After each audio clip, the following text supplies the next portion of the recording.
Oke, Assalamualaikum warahmatullahi wabarakatuh. Perkenalkan, nama saya Lutfi Ramadhani.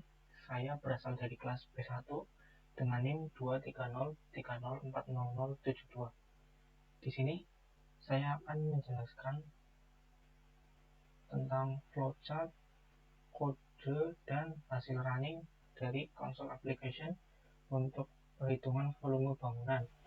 Oke, yang pertama saya akan menjelaskan tentang flowchartnya. Ya, di sini kita mulai dengan start.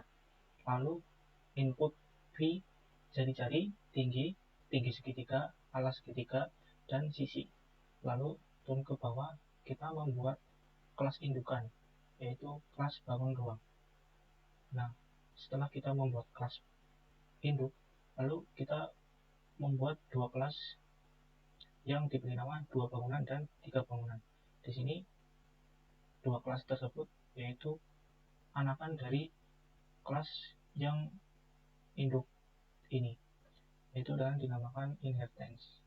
Lalu di kelas 2 bangunan, di sini kita menghitung yang pertama volume tabung dengan atap kerucut. Lalu yang kedua hitung volume tabung dengan atap 5 segitiga. Lalu yang kelas 3 bangunan, yang pertama kita menghitung volume kubus dan tabung dengan atap kerucut, dan hitung volume kubus dan tabung dengan atap 5 segitiga. Nah, di sini kita mengambil atap 5 segitiga dari kelas 2 bangunan untuk disatukan dengan kelas 3 bangunan yang volume kubus dan tabung ini. Lalu keluarlah output dari kedua kelas ini, kelas 2 bangunan dan kelas 3 bangunan, yaitu outputnya yang pertama kita mendapatkan volume tabung dengan atap kerucut. Yang kedua mendapatkan volume tabung dengan atap 5 segitiga. Lalu volume kubus dan tabung dengan atap kerucut, dan volume kubus dan tabung dengan atap 5 segitiga. Lalu kita end-kan. Di sini saya akan menjelaskan tentang kode yang digunakan untuk menghitung volume bangun ruang. Yang pertama saya akan menjelaskan tentang kelas induk. Nah, di kelas induk ini berisi tentang variabel-variabel yang digunakan untuk pada 2 bangunan dan 3 bangunan tersebut.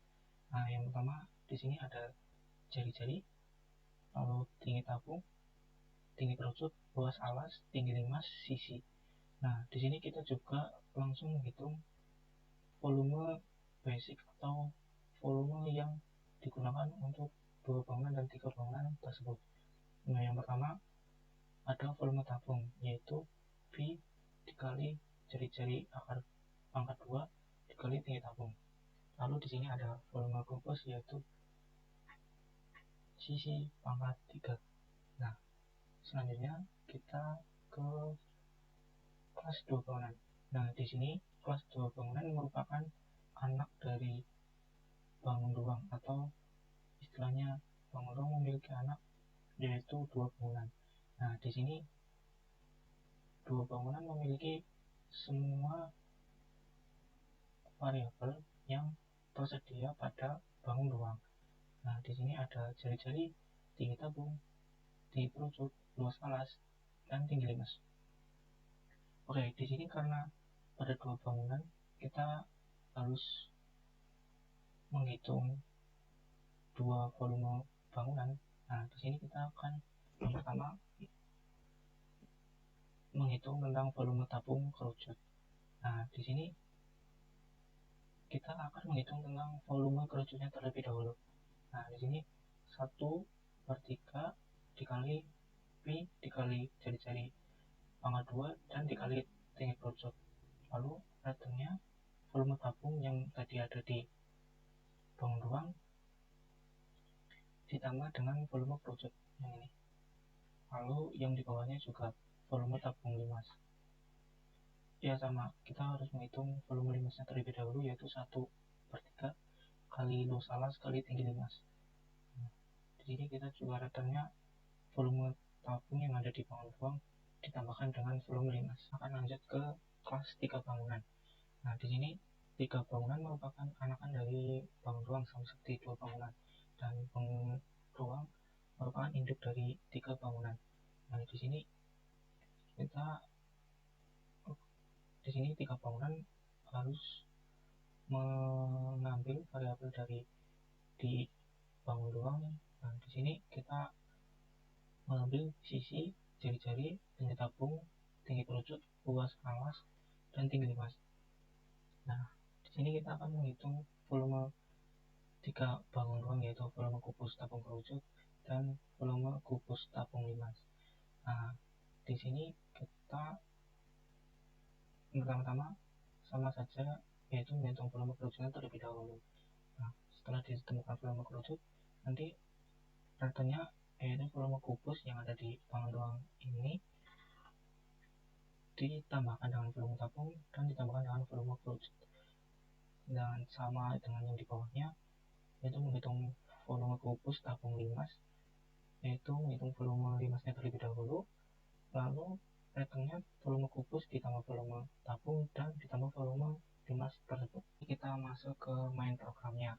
Nah, di sini kita harus menuliskan atau consolidate di hasil running agar kita harus memasukkan jari-jari terlebih dahulu, lalu tinggi tabung, tinggi kerucut, tinggi limas, luas alas limas, dan juga panjang sisi.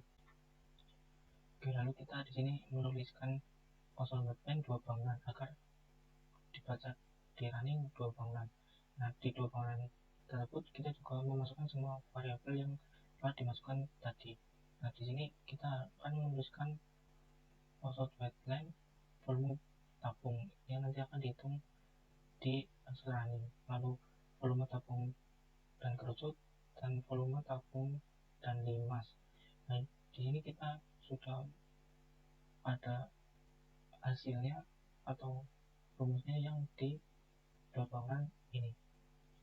Lalu kita ke yang 3 bangunan, sama seperti 2 bangunan kita harus konsolidasikan 3 bangunan agar terbaca di hasil running ini adalah 3 bangunan.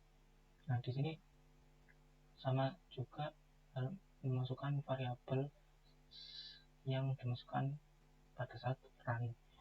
Terus di sini kita akan menampilkan terlebih dahulu volume kubusnya. Nah, lalu setelah itu kita menampilkan semua volume yang akan dihitung. Yang pertama volume kubus tabung dan kerucut, dan yang kedua volume kubus tabung dan limas.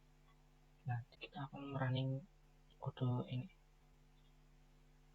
Nah, yang pertama kita harus memasukkan panjang jari-jari. Misalkan kita memasukkan angka 3, lalu tinggi tabung kita akan masukkan 5, tinggi kerucutnya mungkin 4, tinggi limasnya sama saja mungkin 4, lalu luas alasnya kita kasih 3, panjang sisinya 5. Nah, di sini akan muncul tulisan 2 bangunan. Nah, 2 bangunan ini hasil dari kita menulis consolidate line di kodenya. Nah, di sini langsung terhitung volume tabungnya yaitu 151, sekian, volume tabung dan kerucutnya 179, sekian, volume tabung dan limasnya 145. Nah, di sini juga muncul 3 bangunan yang ditulis pada kode tersebut. Nah, di sini muncul volume kubusnya 125 dan volume kubus tabung dan kerucut 304, volume kubus tabung dan limasnya 270. Oke, mungkin cukup sekian penjelasan saya tentang flowchart, kode, dan hasil running dari console application perhitungan volume bangunan menggunakan konsep evakuasi dan inheritance. Ya, mungkin jika ada kesalahan mohon dimaafkan. Sekian, wassalamualaikum warahmatullahi wabarakatuh.